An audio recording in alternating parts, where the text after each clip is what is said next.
ആളെക്കൊല്ലി ആന ബേലൂർ മഖിനെ പിടികൂടാനുള്ള ദൗത്യം തുടരുന്നു. കേരള കർണാടക അതിർത്തിയിൽ മസാലക്കുന്ന് ഭാഗത്താണ് ആന നിൽക്കുന്നത്. നാഗർഹോള വനമേഖലയിലേക്ക് ഡോക്ടർ അരുൺ സക്രിയുടെ നേതൃത്വത്തിലുള്ള സംഘം പുറപ്പെട്ടു. അരുൺ കൊടുങ്ങൂർ ചേരുന്നുണ്ട്. അരുൺ, ഏകദേശം ഒരാഴ്ചയോടടുക്കുന്ന ഈ മിഷൻ ബേലൂർ മഖ്ന തുടങ്ങിയിട്ട്, എന്നിട്ടും എവിടെയാണ് ആന അല്ലെങ്കിൽ ആനയെ പിടിക്കാനുള്ള നടപടികളിലേക്ക് എത്താൻ ഇതുവരെയും വനം വകുപ്പിന് കഴിഞ്ഞിട്ടുമില്ല.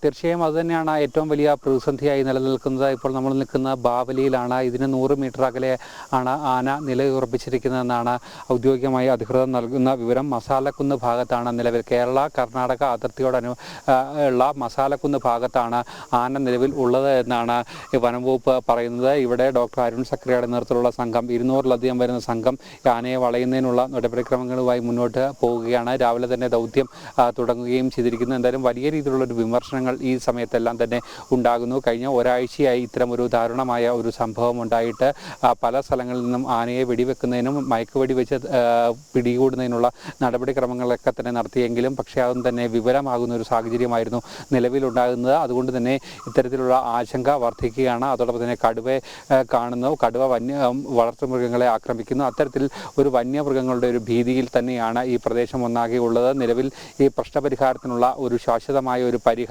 എന്നുള്ളത് മാത്രമാണ് ഇവരെല്ലാം തന്നെ ആവശ്യപ്പെടുന്നത്. എന്തായാലും നേരത്തെ ജനവാസ മേഖലയിൽ നിന്നൊക്കെ ഈ മോഴയാന എത്തുന്നു എന്നുള്ളത് വലിയ ആശങ്കയോടെയാണ് കണ്ടത്. മാനന്തവാടിയിലടക്കം നിരോധനാജ്ഞ അടക്കം പ്രഖ്യാപിച്ച് മുന്നോട്ട് പോകേണ്ട ഒരു സാഹചര്യം എല്ലാം തന്നെ നിലവിലുണ്ടായിരുന്നു. നിലവിൽ യാതൊരു തരത്തിലുള്ള ആ ഒരു ജനവാസ മേഖലയിൽ നിന്നും ആന മാറി വീണ്ടും വനമേഖലയിലേക്ക് കേരള കർണാടക അതിർത്തിയിലേക്ക് ബാവലിക്ക് സമീപം ബാവലിയിൽ നിന്നും ഉൾപ്രദേശത്തേക്ക് മാറിയിരിക്കുകയാണ്.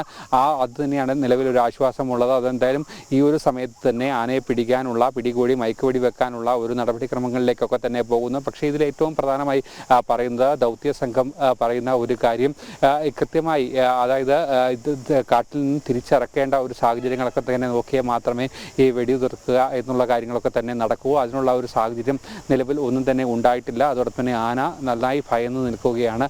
അതുകൊണ്ട് തന്നെ കൂടുതൽ ദൂരങ്ങൾ ഓടുന്ന ഒരു സാഹചര്യമുണ്ട്. മനുഷ്യൻ്റെ സാന്നിധ്യം അറിയുന്ന ആ സ്ഥലങ്ങളിൽ നിന്നും ആന ശരവേഗത്തിൽ പോകുന്ന ഒരു സാഹചര്യമാണ് നിലവിൽ ഉള്ളത്. അതോടൊപ്പം തന്നെ കൂടെ കഴിഞ്ഞ ദിവസങ്ങളിൽ ഉണ്ടായിരുന്ന ആ മോഴയാന കൂടെയുണ്ട്. അതുകൊണ്ട് തന്നെ സാധ്യമായ എല്ലാ രീതിയിലും മയക്കുവെടി വെക്കുന്നതിനുള്ള നടപടികളെല്ലാം തന്നെ നടത്തുന്നുണ്ട്. പക്ഷേ ഈ മോഴയാന കൂടി ഉള്ളതുകൊണ്ട് ആ ആനയ്ക്ക് ഈ പ്രദേശത്തെ വഴികളെല്ലാം തന്നെ നിശ്ചയമായിട്ട് ഉണ്ട്. അതുകൊണ്ട് തന്നെ ഇത്തരത്തിൽ ഈ മയക്കുവെടി പെട്ടെന്ന് വെച്ച് തിരിച്ച് എടുക്കുക എന്നുള്ള കാര്യത്തിൽ ഒരു വലിയ ബുദ്ധിമുട്ട് അനുഭവപ്പെടുന്നു എന്നാണ് ഇവരൊക്കെ തന്നെ പറയുകയും ചെയ്തിരിക്കുന്നതിലും പൊതുവിൽ വലിയൊരു പ്രതിഷേധം ജനങ്ങളുടെ ഭാഗത്തു നിന്നും ഉണ്ടാകുകയാണ്. ഈ ആനയുടെ കാര്യത്തിൽ മാത്രമല്ല, വന്യമൃഗങ്ങളുടെ ഒരു അക്രമം തുടർക്കഥയാകുന്ന ഒരു സാഹചര്യം ഇന്ന് രാവിലെയും ഇത്തരത്തിലുള്ള അക്രമങ്ങൾ ഉണ്ടാകുന്നു. അതോടൊപ്പം തന്നെ ഈ ആനയെ വിതയ്ക്കുന്ന ഭീതി, കാട്ടാനക്കൂട്ടം എത്തുന്ന ഭീതി, ഒരു വനം വകുപ്പ് വാച്ചർക്ക് തന്നെ ഇത്തരത്തിലുള്ള ഒരു ദാരുണമായ അന്ത്യം ഉണ്ടാകുന്നു. കഴിഞ്ഞ 2 ആഴ്ചക്കിടയിൽ 3 മരണങ്ങൾ ഉണ്ടാകുന്ന സ്ഥിതിവിശേഷങ്ങളെല്ലാം തന്നെ ഉണ്ട്. പക്ഷേ ശാശ്വതമായ ഒരു പരിഹാരം